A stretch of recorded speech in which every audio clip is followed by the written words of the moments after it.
The lack of jobs and bleak prospects for the future has not only adversely affected many young people in Ghana, but has also rendered them extremely desperate. And in their quest for better livelihood, some make dangerous trips abroad.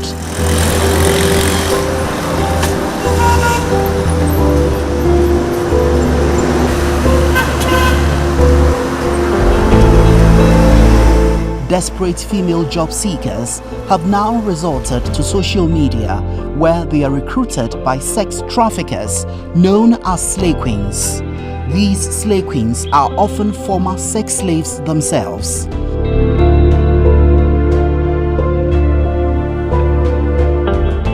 This young lady from Ghana has just been rescued by the Ghanaian High Commission in India. Mansa, not her real name, dreamt of a better life abroad, and that is exactly what the Ghanaian slay queen living in India promised her on Facebook. A lady approached me on Facebook that she's bringing me here to come and work, but as I got here, it wasn't like that. She approached me and she was like, she wants to help me travel to India to come and work. I also agreed to come, since she told me she wants to help me to come and find work.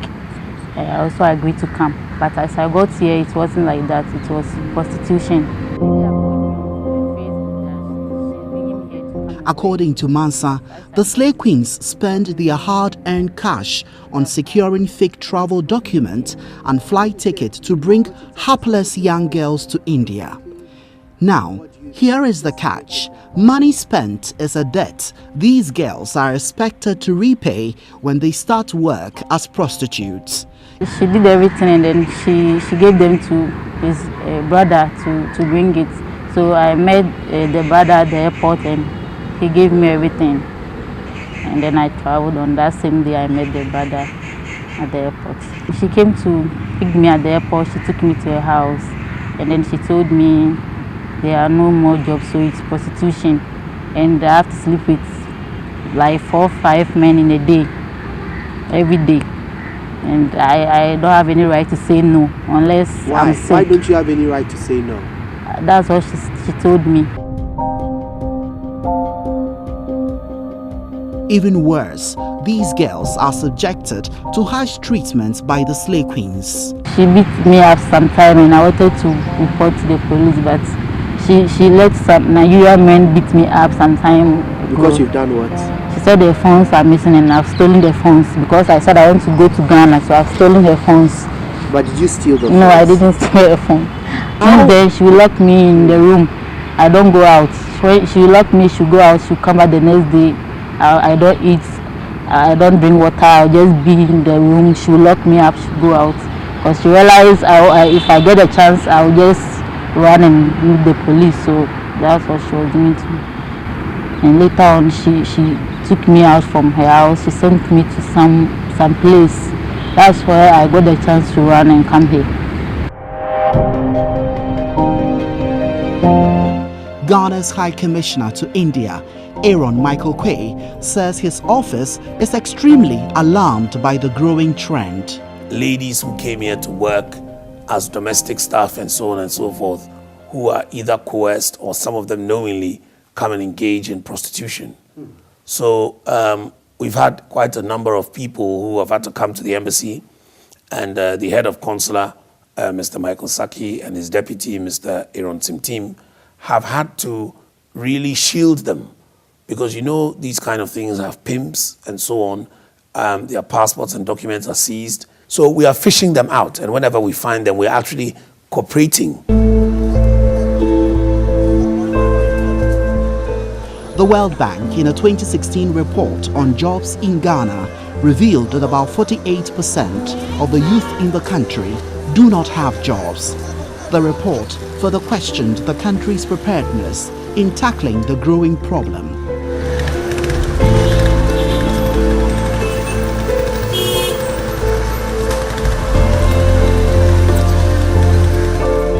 Three years after the staggering report, very little has changed.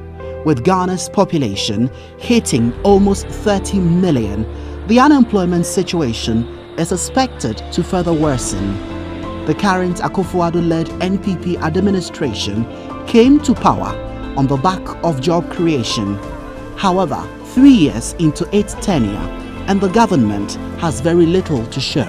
I do not need to repeat that the greatest challenge we face is the creation of jobs, and their parents are even more anxious about the future of their children after seeing them through school. I am well aware that the success or otherwise of my administration will be judged largely on job creation.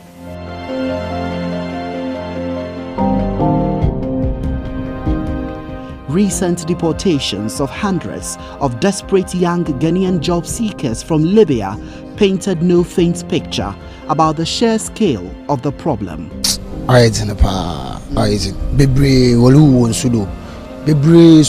Prison. My the prison 9 months. My bre, Libya din.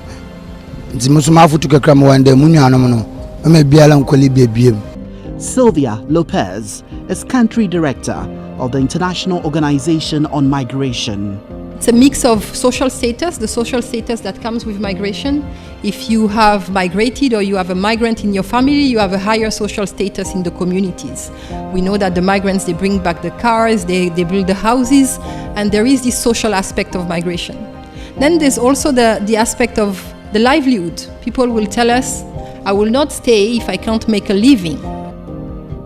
Head of the European Union delegation to Ghana, Dinah Akonchia, said there is the possibility of a transactional plan on migration which will focus on job creation in order to stem the tide. The idea is to allow the people who have a good idea to be able to put a good idea in practice. Basically, every couple of years we put amounts, we launch a call for tender with certain amounts on the table, and we select proposals presented by local authorities in Ghana together with an NGO to create jobs in one of the regions of Ghana. I think Ghana can make it. Ghana has everything that it takes. It has the natural resources, but it also has a relatively for the region well-educated population, even if we could do much more. It has an industrial basis, even if we would like to diversify it and develop it much more. And I think it has a vision. The 2006 UN Global Counterterrorism Strategy and the 2015 Plan of Action to Prevent Violent Extremism both acknowledge that poverty and youth unemployment make the spread of violent extremism easier. Globally, 74 million young people cannot find a job. Conflicts are shattering families and driving record numbers of youth from their homes. And even where there is peace, young people suffer from violence and discrimination.